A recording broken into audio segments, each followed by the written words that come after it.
Welcome back. This is your host, GeHolla.com/GeHollaRadio.com. Our beautiful, lovely host for this evening will be Rayvon. Great young superstar and rising, Mr. Young Kros Beats. Yo, what up, Young Kros Beats on the line. What it is, my brother? How you doing this evening? I'm good. Just grinding, chilling. I feel you on that. Well, Mr. Kros, for those people on the planet that don't know you, I'm pretty sure it's very few. Could you introduce yourself and tell us what do you do? I'm a music producer for Shot Team Entertainment. I had done records for everybody, almost everybody in the city in Atlanta. I'm from New York, Long Island, Hempstead. Came to Atlanta to pursue my career, so just knocking records out. You know, I'm currently working on my project called 50 Keys to Gray, and that's about done. It's going to get released about in the summertime. So that's all I'm working on right now. Okay, cool. Who are some of your famous artists that you like working with as of right now? My favorite artist I like working with, I just dropped a new song with Hood Pablo One. We got one called Percocets produced by me, and I got another record with Benny Game Migo called Best Way on his mixtape. Every Style is a Story. Y'all go check that out too as well. And I got other music dropping, unreleased music dropping that's gonna come out in the summertime. So y'all look for that as well too. Okay, cool.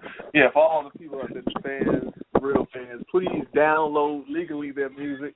Make sure that all artists, producers, executives, everyone gets paid. This is a hard game nowadays because of the internet. It made it easy for people just to go on and just, rip the music right off. Right. So please download legally all artists and make sure that all our artists are getting paid out here.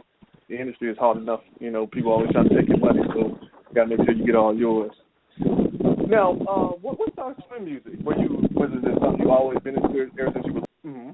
I started, honestly, most people won't believe me, but I started ever since I came out the flesh, for real. Like, it was naturally in me from the jump because, like, I was playing around with radios when I was a little baby. I was always being on the table, and my parents already knew from the jump I was going to be somebody. So, they was right all along, and goddamn, it's what I'm doing right now. So I've been doing this. Professionally, I started like around age 15. I say, you know what I'm saying. But I've been had a passion for music though. It's always in me. Do you remember the first beat that you made? Nah, I don't remember the first beat I made. But matter of fact, yeah, I remember the first beat I made. I thought I was gonna really kill the shit because like I was it was a song, it was a Michael Jackson song that I was trying to sample because me coming from New York, that's what we like to do is sample. So when I was sampling, the first beat I made was it was sampled the Michael Jackson what that motherfucker song called? I don't remember the song, bro, but like I remember I thought I had down pat. I went to the crib and I was trying to mess with the drums and the snares and it was sounding all sloppy. It didn't sound good, but that was the first beat that I made though. And then ever since then, that was on a program called Acid Pro, and ever since then I moved on to FL Studio, and then ever since then I took off from there. So yeah, I do remember the first beat I made, which was not okay. That's okay, bro. I know how it is starting off. You just Hell learn a lesson, but the thing is, you definitely learn from that and you advance, and that's what really that matters at the end of the day. That's cool. What type of beats do you prefer to make? Are you more hip hop or would you be more R&B? Like, what is I'm your more style of a hip hop. My style is well, everybody comes to me for the trap music. You know what I'm saying? So that's what I really make most of my time. But I could bust an R&B beat. You know what I'm saying? I could bust a sample. I could bust a pop beat. But I ain't made a pop beat in the minute. But I know I could do one. But my specialty is trap music. That's what I enjoy making trap music the most because it's original and it's just fun to make. Sample beats is fun too because it's familiar. It sounds familiar because you're taking, somebody's song and recreating your own way. So, but majority of the time, I like making trap music, like hip hop music, Atlanta music is what you just say. But my shit sound different from anybody else though. Cause when you play a beat coming from me, they gonna know it's me. I'm not gonna say nobody else. That's right, and that's what I like about that. That's dope. How does it feel when you like riding in the car, or maybe you walking down the street, or you in the club, and you in the track that comes on that you did, and the people just going crazy, just you know what I mean, just losing their mind. How does that make you feel? I ain't gonna lie, bro. Like, you know what I'm saying? I still try to keep my composure. Like, I still try to be cool about it. Like, it ain't nothing. But it actually feels good, bro, because, like, it all started from in your mind, in your brain. It's all started from your creativity. And then people react. People dance to your thoughts, to your creativity, what you create. You feel from the ground up. So it's a good feeling of watching people react to your music because, like, damn, like, they like what I goddamn thought of making before, you feel me? So it actually feels good seeing people enjoying what I created. That's dope. Are there any artists out there that you're really looking forward to working with? Gucci. I want to work with Gucci. Okay. So I know I'm gonna get one with him when he come out, cause I know too much people that already goddamn connect with Gucci. I know my boy Mojo. He told me when he come out, he gonna have me plug with Gucci. So that's a no-brainer. So I believe that Gucci's gonna be one of the person that I'm gonna work with when he get out. Okay. You already got the track lined up, or you just gonna do it straight off? Shit, I got beats for everybody for days. I don't got beats particular for him, but I know I got beats that he gonna fuck with. You feel what I'm saying? So, hell yeah. So what's your ritual before you sit down and do a beat? What do you do? I gotta put one in there first, and it all comes from like what I hear. If I step out and I just hear something, like let's say I'm at the store, and then like how the store they play music, whatever. I just get ideas from different kind of sounds of when I'm out, and then I just go back to my spot and I just put everything together and make it my way. You feel what I'm saying? But or I just play around with the keyboard, come up with some shit, and I just build up from right there. But yeah, one guy go on the air first before everything. Everybody know that. What's the craziest sound that you've taken off of something and put into a beat? The craziest sound I have did. Man, I sampled my own voice, and it's actually out right now. If y'all can listen to it, it's called it's actually an R&B song I produced. An artist named Jay Houston. It's called That Night. It's produced by me and my boy Pyro. There's a voice that if you hear it, you may think it's a sample, but that's actually me, and that was like the most creative thing I did because I made that beat on like a little crap piece of shit, a laptop, and then how the laptop got the microphone built into it, and then I was actually trying to create my own sound, so it came out good actually. So that was my actually craziest favorite of creating the beat, and it was actually R&B, so it was pretty much creative when I did that. Okay.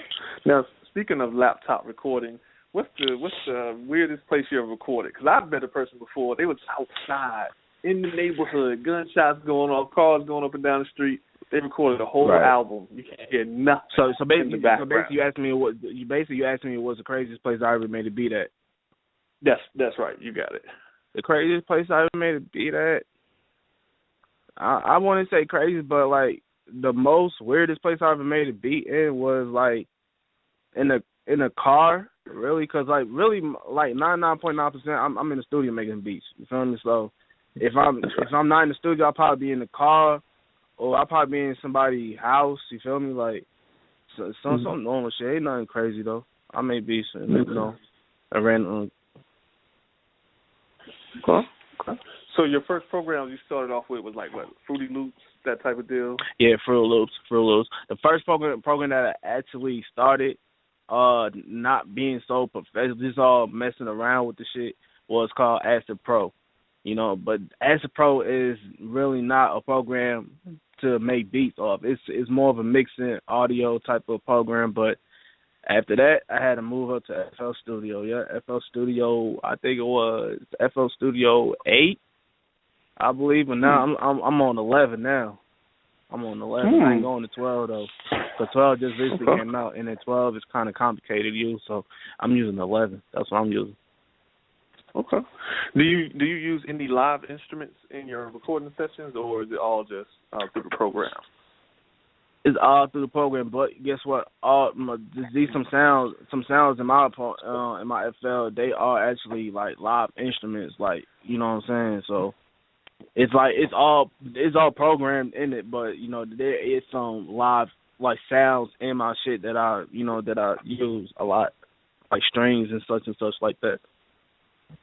But live instruments, I say piano. I have a piano, you know what I'm saying. So I use that, but that's still programmed into FL Studio still. But that's the only hardware that I use to this day. It's a piano. No, that's still good. That's still talented, bro. I'm telling you, some people, appreciate what you do is like Leonardo da Vinci, like for real. Some people sit down, they'll look at all that and be like, man, I can't do this. But that shows like how deep your mind is when you're able to take a sound, like even if it's something from a movie, a scary movie, you take it and you just make it into a masterpiece. Hell yeah. Yeah, I did. That's all simple, you know. Like I did took theme music off of movies and TV shows and made to myself. Hell yeah, I have done that. Of course I did. So, what's her name?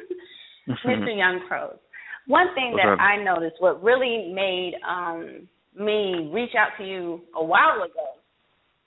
You know, I went to where were we at? We were at Diamonds of Atlanta, and I was with another management team helping push another artist. And here comes Skooly giving me a CD for his Black John Gotti.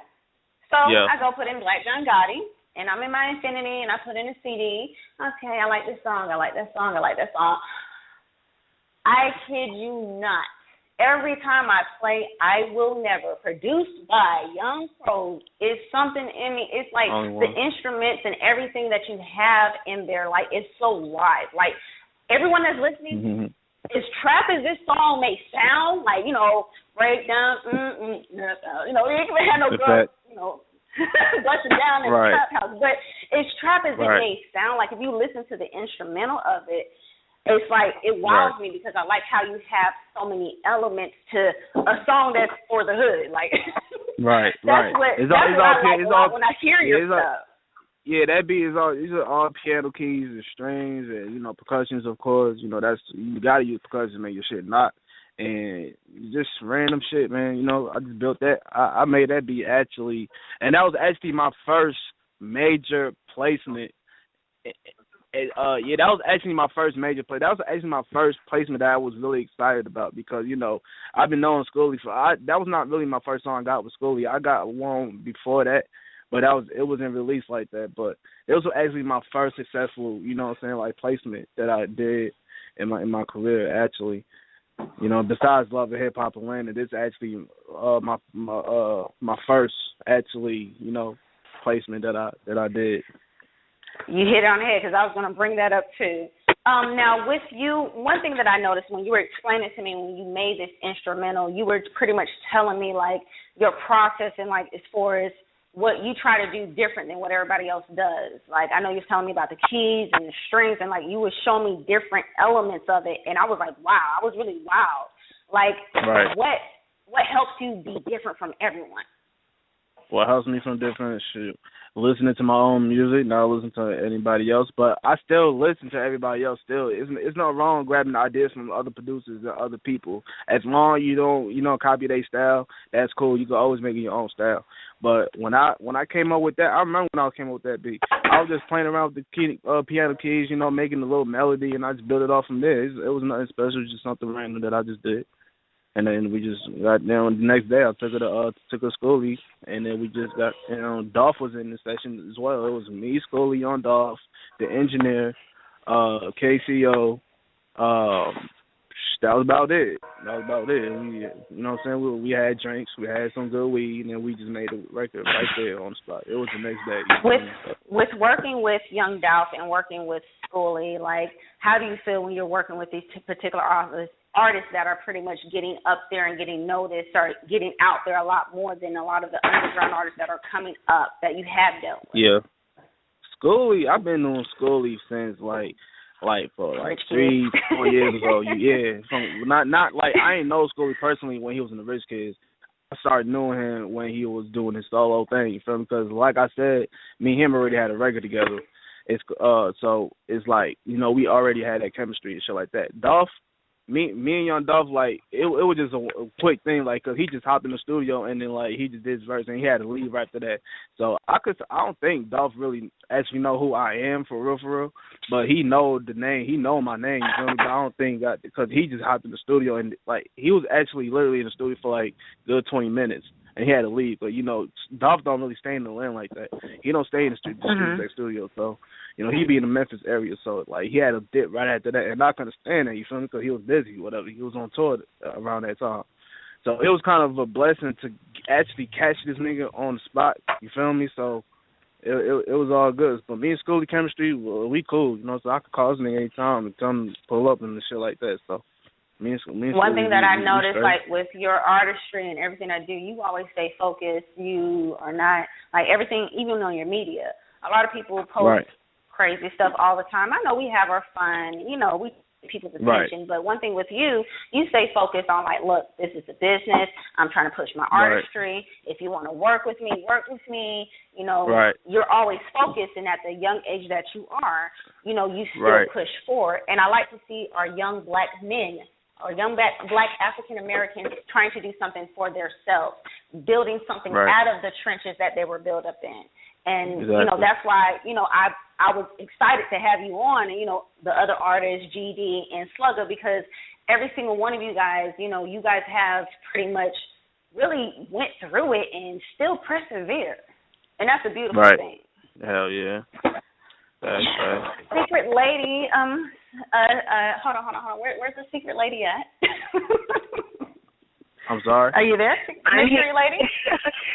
Yes, I am here. What's would you like to ask?